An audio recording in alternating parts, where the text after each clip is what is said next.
Nostradamus ने की इस्लाम के अंत की भविष्यवाणी। क्या इसकी शुरुआत हो चुकी है? पाकिस्तान हिंसा और विनाश का केंद्र बनेगा और शुरू होगी इस्लाम के अंत की कहानी। ये हम नहीं बल्कि दुनिया के सबसे महान भविष्यवक्ता का कहना है, जिनके अनुसार पाकिस्तान में हिंसा इतनी बढ़ जाएगी कि चारों तरफ मारकाट और विनाश की लहर दौड़ पड़ेगी। हजारों लोगों को इस कट्टरपंथ की भेंट में चढ़ना पड़ेगा। मुसलमानों की आपसी लड़ाई में अब तक हजारों लोग मारे जा चुके हैं। सिर्फ पाकिस्तान ही नहीं बल्कि दुनिया भर के तमाम देशों में शिया और सुन्नी के बीच खुद को स्थापित करने के लिए लड़ाई हो चुकी है। यही लड़ाई इस्लाम के अंत की शुरुआत भी बनेगी। तो क्या सच में इस्लाम के अंत की शुरुआत हो चुकी है? ये कौन से भविष्यवक्ता हैं जो इस्लाम के अंत की भविष्यवाणी कर चुके हैं? पाकिस्तान में हिंसा और विनाश के अलावा और इस्लाम के अंत को लेकर क्या क्या लिखा है इस भविष्यवाणी में? क्या दुनिया में इस्लाम का नामो निशान मिटने वाला है? 2025 में क्या होगा भारत और हिंदू धर्म का भविष्य? जानने के लिए वीडियो के आखिर तक बने रहें। हमारी वीडियोस देखते रहने के लिए वीडियो में आगे बढ़ें उससे पहले अगर आप एक सच्चे हिंदू हैं तो सब्सक्राइब करें फैक्ट मंत्रा चैनल को और बेल नोटिफिकेशन को ऑल पर लगाएं ताकि कोई भी वीडियो मिस ना हो। दोस्तों, जिस भविष्यवक्ता की हम बात कर रहे हैं उसका नाम आज कहावतों में लिया जाता है। कहा जाता है कि क्या तुम नास्त्रेदमस हो? जी हाँ दोस्तों, बात हो रही है माइकल द नास्त्रेदमस की, जो आज से 500 साल पहले 14 दिसंबर 1503 को फ्रांस के सेंट रेमी डी प्रांत में जन्मे। नास्त्रेदमस एक फ्रांसीसी चिकित्सक, शिक्षक होने के साथ साथ भविष्यवक्ता भी थे। उन्होंने 6338 से भी ज्यादा भविष्यवाणियां की, जिसमें विश्व युद्ध, सांप्रदायिक दंगों, मौसम, प्राकृतिक घटनाओं से लेकर इस्लाम के अंत और हिंदू धर्म की ख्याति से जुड़ी भविष्यवाणियां भी शामिल हैं। नास्त्रेदमस ने लिखा था कि इस्लाम के अंत की शुरुआत का पहला प्रतीक होगा पाकिस्तान में हिंसा, जो मुसलमानों के विनाश का कारण बनेगी। पाकिस्तान साल 1947 में भारत से अलग हुआ था। ये वो देश है जो पूरी तरह से इस्लाम धर्म को समर्पित है, लेकिन आज यही इस्लामिक देश इस्लाम की बर्बादी का कारण बन रहा है, क्योंकि पाकिस्तान में शिया और सुन्नी मुस्लिम्स आपस में ही लड़ मरने को तैयार बैठे हैं। दोस्तों, पाकिस्तान पर अपना अपना हक दोनों जमाना चाहते हैं और इसके लिए हिंसा का दौर लगातार बढ़ रहा है। वहीं अब तो अहमदिया मुसलमानों पर भी अत्याचार शुरू कर दिए गए हैं। अहमदिया मुसलमानों की मस्जिदों को तोड़ा जा रहा है और उनके घरों को लूटा जा रहा है। उनके खिलाफ हर मुमकिन अत्याचार, टॉर्चर किया जा रहा है। अगर ऐसे ही चलता रहा तो वो दिन दूर नहीं जब पाकिस्तान मुसलमानों की आपसी दुश्मनी में जल उठेगा। हालांकि ये कोई नई बात नहीं है, क्योंकि इस्लाम कट्टरपंथी लोगों के लिए जाना जाता है। इतिहास के पन्नों में कई ऐसे सबूत हैं जो बताते हैं कि मुसलमान अपनी कट्टरता का इस्तेमाल दूसरों के साथ साथ अपने समुदाय पर भी करते हैं। जो इसका उदाहरण है अलाउद्दीन खिलजी, जिसने सत्ता के लिए अपने चाचा और ससुर जलालुद्दीन को मरवा दिया था। औरंगजेब ने तो अपने भाइयों की हत्या कर अपने पिता को ही कैद में डाल दिया था। जहां शाहजहां ने बीमारी के चलते दम तोड़ दिया। ऐसे ही कई उदाहरण हैं जो कल, आज और हमेशा मुसलमानों की कट्टरता के उदाहरण पेश करते हैं। ताजा एग्जाम्पल देखें तो बांग्लादेश में जो हो रहा है वो सबसे बड़ा उदाहरण है। हालांकि इस्लाम की यही कट्टरता उसके अंत का कारण भी बनेगी, और ऐसा हम नहीं बल्कि महान भविष्यवक्ता नास्त्रेदमस का कहना है। नास्त्रेदमस ने लिखा है कि इस्लाम को मानने वाले लोग एक दिन आपस में ही शत्रु हो जाएंगे। ये स्थिति इतनी गंभीर हो जाएगी कि मुस्लिम समुदाय के लोग आपस में ही लड़ेंगे और मरेंगे। अंत में मुस्लिम समुदाय की छवि ऐसी हो जाएगी कि कोई भी देश उन्हें मदद करने या शरण देने को तैयार नहीं होगा। कुछ ऐसा ही आज यूरोपियन देशों में भी हो रहा है। दरअसल मुस्लिम शरणार्थियों ने 1970 के दशक में यूरोप आना शुरू किया था। तब से अब तक यूरोप में मुस्लिमों की संख्या बुलेट ट्रेन की स्पीड से बढ़ी है।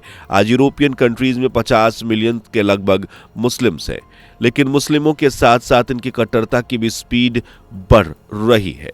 हाल ही में फ्रांस के एक टीचर को कट्टरपंथियों ने सिर्फ इसलिए मार दिया क्योंकि उन्होंने पैगंबर मोहम्मद का कार्टून दिखाकर बच्चों को लेक्चर दिया था।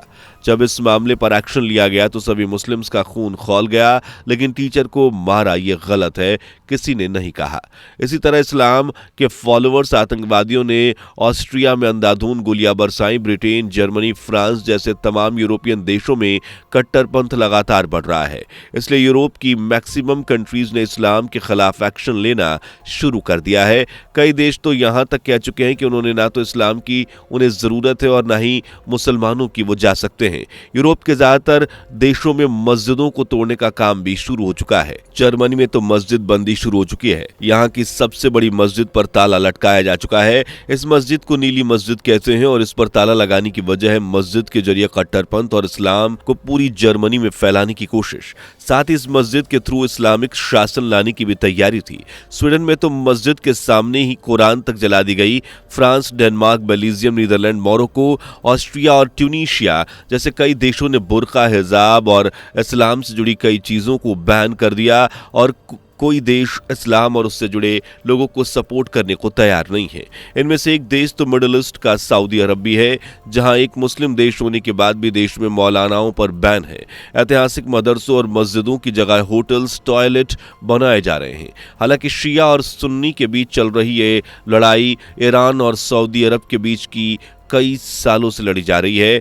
दरअसल सऊदी अरब एक सुन्नी मुस्लिम देश है जहां शिया मुसलमानों की मेजॉरिटी 90% है, जबकि ईरान एक शिया मुस्लिम देश है और दोनों देश चाहते हैं कि उनके समुदाय का बोलबाला दुनिया भर में हो। हालांकि ये दोनों ही देश खुलकर एक दूसरे के सामने नहीं आते, लेकिन एक दूसरे मुस्लिम देशों के कंधों पर रखकर गन फायर जरूर करते हैं, मतलब प्लानिंग करते हैं। और जो जैसा देश शिया समुदाय को सपोर्ट करता है, ईरान उसका साथ देता है, और जो देश सुन्नी समुदाय को सपोर्ट करता है, सुन्नी समुदाय को बढ़ावा देता है, उसके खिलाफ एक्शन लेता है। कुछ ऐसा ही सऊदी अरब भी करता है। अब इन दोनों की आपसी दुश्मनी को यमन, लेबनान और इराक और सीरिया जैसे कई देश इसमें तबाही का मंजर दे चुके हैं। सीरिया तो मुसलमानों की आपसी लड़ाई में इतनी बुरी तरह से तबाह हो चुका है कि यहाँ 2 वक्त का खाना मिलना भी लोगों के लिए मुश्किल हो चला है। इसलिए ज्यादातर देश सीरिया को छोड़कर दूसरे देशों में शरण ले रहे हैं, लेकिन यूरोपीय देश किसी भी सूरत में इन्हें या किसी भी मुस्लिम देश को शरण देने के लिए तैयार नहीं है। इससे तो साफ जाहिर होता है कि नास्ट्रादामस ने इस्लाम के अंत में जो भविष्यवाणी की थी वो आज नहीं तो कल सच होने वाली है।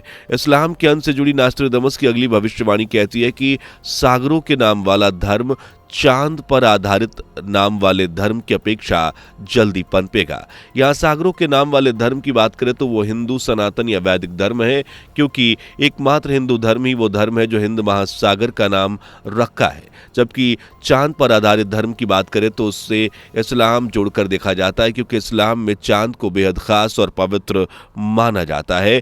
ईद पर भी चांद को देखकर ही जश्न मनाया जाता है।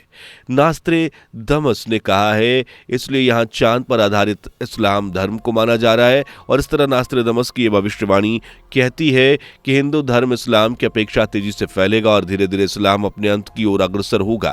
नास्ट्रादामस ने आगे लिखा है कि सांप्रदायिकता और शत्रुता के एक लंबे दौर के बाद पूरी दुनिया एक ही विचारधारा को मानने लगेगी। अब यहाँ एक ही विचारधारा से मतलब एक ही धर्म हो सकता है, एक ही संस्कृति से हो सकता है, या फिर एक ही सोच से हो सकता है, या होने को यह भी हो सकता है कि कोई नई विचारधारा जन्म ले या इस्कॉन या ओशो के विचारधारा पूरी दुनिया में फैले। अब यहाँ एक ही विचारधारा से मतलब है एक ही धर्म, एक ही संस्कृति, क्योंकि इस्कॉन से बड़ी संख्या में लोग जुड़ते जा रहे हैं। पूरी दुनिया में हिंदू विचारधारा फैल रही है, गल्फ कंट्री हो या यूरोपियन कंट्री, हर जगह हिंदू धर्म का परचम लहरा रहा है। मंदिर बनाए जा रहे हैं, सड़कों पर ढोल मंजीरे की ताल पर प्रभु का नाम जपा जा रहा है। लोग सात्विक बन रहे हैं और जो लोग सनातन से नफरत करते हैं उनके अंदर भी डर देखने को मिल रहा है। इसी डर के चलते ओशो को स्लो पॉइजन देकर मारा गया था, लेकिन अब हिंदू विचारधारा को मारना उतना आसान नहीं है।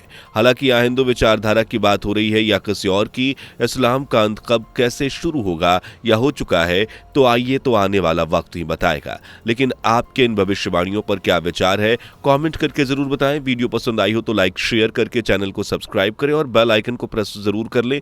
मिलते हैं अगली वीडियो में, तब तक के लिए अपना ध्यान रखें।